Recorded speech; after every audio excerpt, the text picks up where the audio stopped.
Hello everyone, welcome to Mister Awesome Club. तो आज का वीडियो लेकर आ गए हम आपके लिए पाइथन सीरीज का पार्ट 10, जिसमें हम बात करने वाले हैं पाइथन डेटा टाइप्स। और पाइथन डेटा टाइप्स में हम बात करेंगे स्ट्रिंग की। एक्चुअल में स्ट्रिंग क्या होता है या फिर इसे आप कैसे यूज कर सकते हैं अपने पाइथन प्रोग्राम के साथ में। तो ये सारी बातें आज के सेशन में हम करने वाले हैं। अगर आप वीडियो के लिए नए हैं या आप चैनल पर नए हैं तो आप पहले चैनल को सब्सक्राइब कर लीजिए और शेयर कर दीजिए अपने सारे के सारे फ्रेंड के साथ। और स्टार्ट कर लेते हैं बिना किसी देरी के। Let's go. तो सबसे पहले बात करते हैं स्ट्रिंग की। स्ट्रिंग एक्चुअल में क्या है, एक सीक्वेंस होता है जो कि आप लेफ्ट टू राइट ऑर्डर में लिखते हैं अपने कैरेक्टर्स का। यानी कि अगर आप अपने कैरेक्टर को मिला के कोई एक सीक्वेंस बनाते हैं, यानी कोई भी वर्ड बनाते हैं, अगर सिंपल वर्ड में मैं बोलूँ तो उस चीज को हम क्या बोलते हैं, स्ट्रिंग बोलते हैं। जैसे आप नीचे एग्जांपल में देख सकते हैं, हमने यहाँ पर एस इजिकल टू यानी हमने एस वेरिएबल बनाया है जिसमें हमने स्ट्रिंग को यहाँ पर डिफाइन किया है, दिस इज अ स्ट्रिंग। तो ये हमारा क्या होगा, दिस इज अ स्ट्रिंग। तो ये हमारा क्या है, लेफ्ट टू राइट ऑर्डर में जो है हमारे कैरेक्टर्स लिखे हुए हैं, that is called string, right. अब अगर हमें यहाँ पर कभी भी मल्टी लाइन को डिफाइन करना होता है तो पहला तो आपको क्या है, जब आप सिंगल लाइन करते हो तो आपको डबल कोट्स में लिखना पड़ता है। आप जो भी स्ट्रिंग लिखना चाहते हो डबल कोट्स से स्टार्ट करोगे and then double quote close करोगे। और अगर आप मल्टी लाइन लिखना चाहते हो तो आप ट्रिपल कोट्स का यूज कर सकते हो। आप या तो ट्रिपल डबल कोट्स लगा सकते हो या फिर ट्रिपल जो है सिंगल कोट्स भी लगा सकते हो। इसके बाद आप मल्टी लाइन लिख सकते हो। तो सबसे पहले हम चलते हैं अपने आईडी पे यानी पाइचार्म पे, और वहां पे मैं आपको दिखाता हूँ किस तरीके से आप एक स्ट्रिंग जो है डिफाइन कर सकते हो अपने प्रोग्राम के अंदर। Let's go. तो हम आ चुके हैं अपने पाइचार्म आइडियली पे, और यहाँ पे मैं आपके लिए एक प्रोग्राम बनाता हूँ जिसमें हम स्ट्रिंग को डिफाइन करेंगे।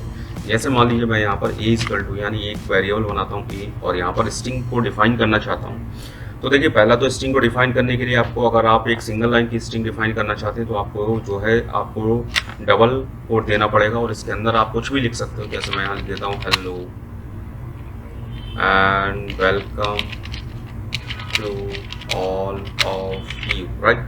मैंने यहाँ पर लिखा है इसे।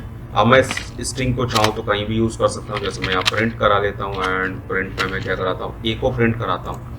रन कराते हैं तो आप देखिए मुझे नीचे यहाँ पर क्या है, जैसा मेरा स्ट्रिंग था वो मुझे यहाँ पर प्रिंट होके मिल गया, राइट। दूसरा क्या है, अगर आप यहाँ पर क्या चाहते हो, आप डबल लाइन के लिए चाहते हो, जैसे मैं यहाँ पर मैंने अभी लिखा होता, अगर मैं नॉर्मली इस तरीके से देता हूँ यहाँ पर, और नॉर्मली लिखने के बाद मैं क्या करता हूँ, मैं ये जो है ये हटा देता हूँ एंड ये भी हटा देता हूँ, और यहाँ पर मैं इस तरीके से डिफाइन कर लेता हूँ hello welcome to all of you, this is Mister Awesome and Club. और इसके बाद अगर मैं क्लोज करता हूँ यहाँ पर इस तरीके से, तो अभी आप देखोगे मैं प्रिंट कराऊंगा तो यहाँ पर प्रिंट नहीं लेगा, सिंटैक्स का एरर दे रहा है। क्योंकि अगर आपको डबल लाइन में कभी प्रिंट कराना है तो उसके लिए पहला तो आपको क्या करना पड़ता है, यहाँ पर आप चाहें तो इस तरीके से आप ट्रिपल टाइम जो है आप यूज़ कर सकते हो। यहाँ पर ये जो आपके पैरेंथेसिस हैं या कि आपके जो इन्वर्टेड कॉमास हैं, या फिर इसके बाद आप यहाँ पर इस तरीके से ट्रिपल टाइम क्लोज कर सकते हो। अभी मैं प्रिंट कराता हूँ तो आपको देखो यहाँ डबल लाइन में यहाँ पर दिखेगा hello welcome to all of you, this is Mister Awesome Club. या फिर आप चाहें तो यहाँ डबल की जगह आप सिंगल कोट का भी यूज़ कर सकते हैं। मैं यहाँ पर सिंगल कोट का यूज़ कर लेता हूँ ट्रिपल टाइम, एंड देन मैं यहाँ पर भी सिंगल कोट का यूज़ कर लेता हूँ ट्रिपल टाइम, और अगेन देन प्रिंट करता हूँ मैं यहाँ पर। तो अभी देखो अभी भी हमें सेम स्ट्रिंग जो है वो यहाँ पर मिल रही है, राइट। तो इस तरीके से आप यहाँ पर प्रिंट करा सकते हो। इसके अलावा अगर आप क्या चाहते हैं कि मान लीजिए हमने यहाँ पर ये लिखा हुआ था, अब आप इसे स्ट्रिंग को और भी कैसे यूज़ कर सकते हैं। हमने बी इक्वल टू यहाँ पर कुछ वैल्यू दे दिया, this is Mister Awesome Club, and मैंने यहाँ पर लिख देता हूँ we are learning Python, right. हमने यहाँ पर बी इक्वल टू ये लिख दिया। अब अगर मैं यहाँ क्या करता हूँ, ए के साथ में ए प्लस कर देता हूँ और ए प्लस बी लिख देता हूँ, एंड देन अगेन हम यहाँ क्या करते हैं, प्रिंट कराते हैं। तो आपको अब देखो क्या मिलेगा, hello welcome to all of you, this is Mister Awesome Club, we are learning Python, right.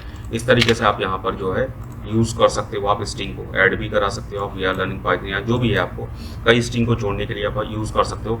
जैसा कि हमने लास्ट सेक्शन में भी बात किया था, अगर आप कोई भी डेटा टाइप एक्सप्लेन नहीं करते हो, डेटा टाइप मीन्स क्या है कि आप वहाँ पर नहीं बताते हो कि आपने इंटीजर यूज़ किया है या आपने कोई नंबर यूज़ किया है, कॉम्प्लेक्स नंबर यूज़ किया है या किस टाइप का किया है, तो अदरवाइज क्या है वो उसे स्ट्रिंग की तरह ही ट्रीट करता है। और स्ट्रिंग के लिए स्टार्टिंग में सबसे पहला साइन क्या है कि आप ये जो है पैरेंथेसिस यानी इन्वर्टेड कॉमास का यूज़ करते हो, राइट। आई थिंक आपको स्ट्रिंग अच्छे से क्लियर हो गई हो। बड़े बड़े प्रोग्राम्स में आपको कुछ देखा होगा आपने, आपको वर्ड्स लिख के आते हैं, वहाँ पर लिख के आता है कि आपको आप एंटर द नेम और समथिंग लाइक दैट, तो वहाँ पर वो सारी चीज़ें क्या है स्ट्रिंग से ही डिफाइन की जाती है। कोई भी डाउट रह जाता है तो आज के सेशन में इतना रखेंगे, क्योंकि मैं सिर्फ इतना चाहता हूँ कि आपके पार्ट्स जो है वो छोटे रहें जिससे आपको देखने में आसानी हो। अगले पार्ट्स में हम दूसरे डेटा टाइप की बात करेंगे। तो मिलते हैं नेक्स्ट वीडियो में। Thank you guys.